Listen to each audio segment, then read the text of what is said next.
the future of the British monarchy. Let's bring in Neil Sean, a royal commentator and media correspondent. I first want to say, you know, we express our condolences. I mean, the Queen's death touched us all so deeply on different levels and for different reasons. So I want to start, though, with first impressions. Of course, they can be lasting. What are the first impressions of King Charles III? And can he keep the monarchy current in terms of protocol and popularity? Well, it's a tough call, isn't it? I mean, you know, the bottom line is none of us have known anything else. And when you are sort of following such a big act as Queen Elizabeth II, who really set her own template, you know, I mean, it's very difficult. The only bonus that King Charles has is that he's had a long time to observe his wonderful mother at close quarters and see exactly how she handled things. Obviously, he's taken his own direction, as we know, in the past, been slightly outspoken about certain things.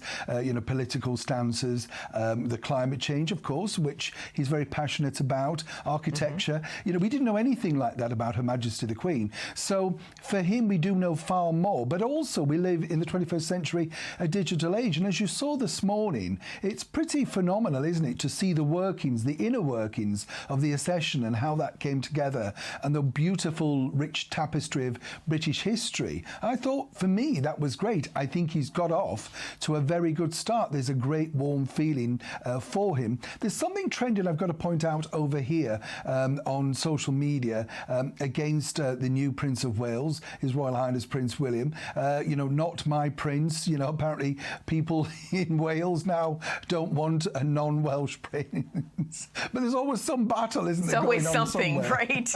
It's always something. But, you know, from afar, my impressions are your impressions of King Charles now, that he seems to be off to a good start. And of course, in his first public address, he mentioned his sons and their wives. Let's take a listen to that. Yeah. With Catherine beside him, our new Prince and Princess of Wales will, I know, continue to inspire and lead our national conversations, helping to bring the marginal to the centre ground, where vital help can be given. I want also to express my love for Harry and Meghan as they continue to build their lives overseas. So can the king unify his family? And how important is that to the reputation and standing of the monarchy?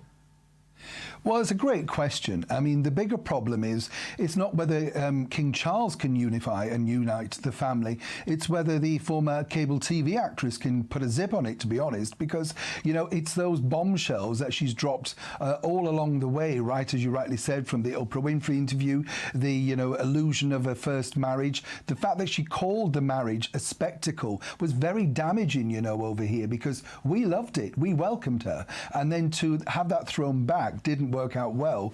So the bigger problem for Charles is not him, his popularity, or indeed the new Prince and Princess of Wales. It is going to be the firecracker that is the very desperate to be famous Meghan Markle. You know,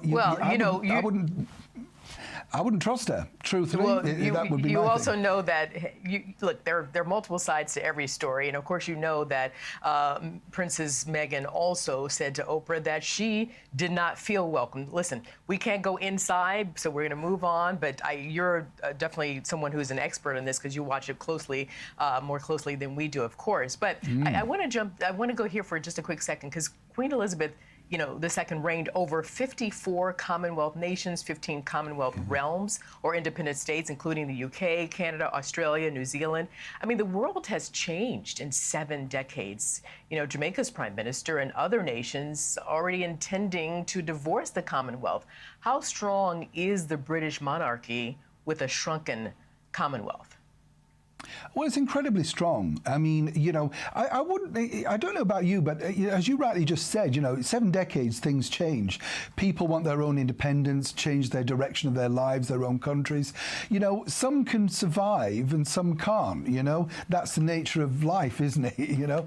And I do kind of feel that the strengths, say, particularly in places like New Zealand, Australia, Canada, they're very welcoming and you know, keen to keep the British British monarchy. I mean, in Yeah. the smaller places, I can understand their independence, but it's all up there, isn't it? You know, it's going to be an interesting new decade, the era of King Charles. Yeah, and really quickly, if I may, why does the British monarchy matter to the United States? Do you know, I think it matters to the United States because of our rich history, our wonderful relationship between the two countries, you know, for many, many years. And I think more importantly, the figure that you would say that's united it, particularly over the last 70 years, has to be our wonderful monarch, Queen Elizabeth II. What a sterling job she did. Met so many presidents. And when you think about it, you know, people were still fascinated by her right until the very end. And I'm not surprised. A remarkable lady. A remarkable lady indeed. Neil Sean, thank you.